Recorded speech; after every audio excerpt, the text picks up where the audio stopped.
guys offensively today? I know there were a couple of stagnant possessions, but it felt like you guys were able to get more downhill in the second half. Yeah, the first part of the second half, we were kind of still figuring out.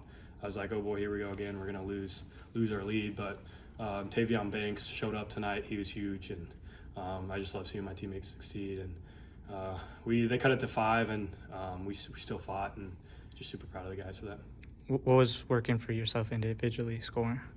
Top ball screens. We knew we were going to go to that a lot before even coming into the game. So luckily it worked out, and I was aggressive, but I also got my teammates involved. So I think that's what worked. What were some of the challenges that, having a guy like Enright on you, and then I think Conway was on you a bit too, like what kind of challenges they possess?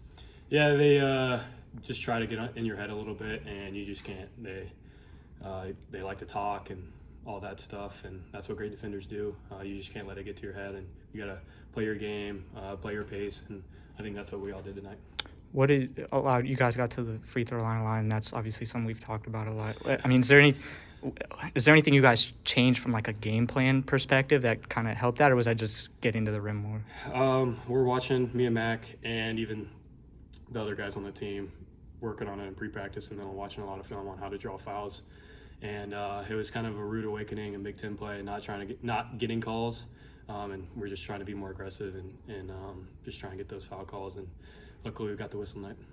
Was that your kind of plan in the second half too? It felt like there were a couple of times where maybe you might have forced it, you kind of were looking for that. Yeah, you can't think about it too much, but just when they're overplaying, you gotta use it to our weakness, and that's what we did. With you guys coming in losing 3 in a row, playing this second game in a row, playing in a difficult environment, like what is it about the team, I guess, that allows you guys to play the way that you did today? Yeah, back against the wall, another road test, quad 1 road game, and we haven't won a road game the whole year. So we were kind of rock bottom, and that's when we stuck together as a team. And we just talked about it in the locker room before. It's like it's just us.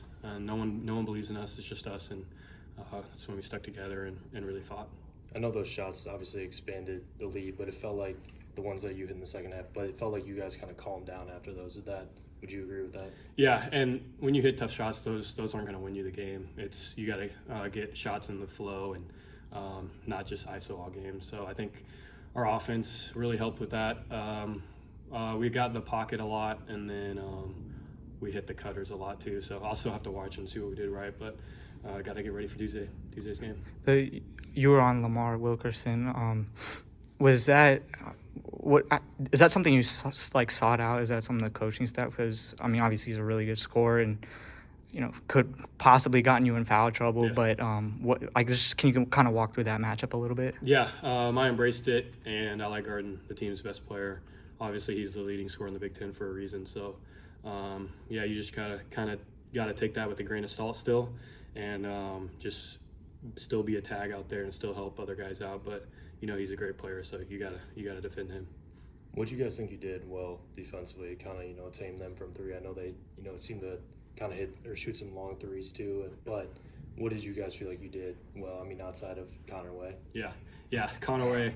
Our coverages are kind of busted there, but other than that, I think we shrunk the floor really well, and we played our gaps really well, and I think we played really together on defense, but just being shrunk and being in the gaps, I think were the 2 biggest things. Yeah, Ben talked a lot about Alvaro making winning plays in the second half. I know, not everything was offensively, but defensively, and how important is that for you guys to, get him to be, that level of activity on the defensive end and really engaged like that?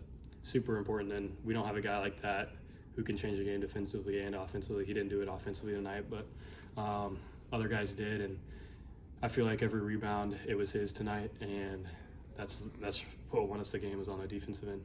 Do you feel, you use the words rock bottom, like did you feel like you guys were truly at that point, or? Not really, but I feel like the fans and the media kind of make it feel that way. But it's a long season. We were 12. What were we? 12-5, and long Big Ten season ahead of us. So, but we know we needed this one, quad 1 road win, and it was good. Ben talked about the ability to, when you guys are losing, it feels like the world's ending. When you guys are winning, it feels like everything's great. But the ability to kind of stay in the middle, I guess. How Is that something he teaches you? How do you guys kind of keep what's in the program in the program? I've always been that way, but yeah, he teaches it all the time. It's just stay level-headed. He talked about it after the game. He was like, "We got a game on Tuesday. We got to get ready to go for that." And obviously, we'll celebrate this one tonight, but it's right back to it tomorrow.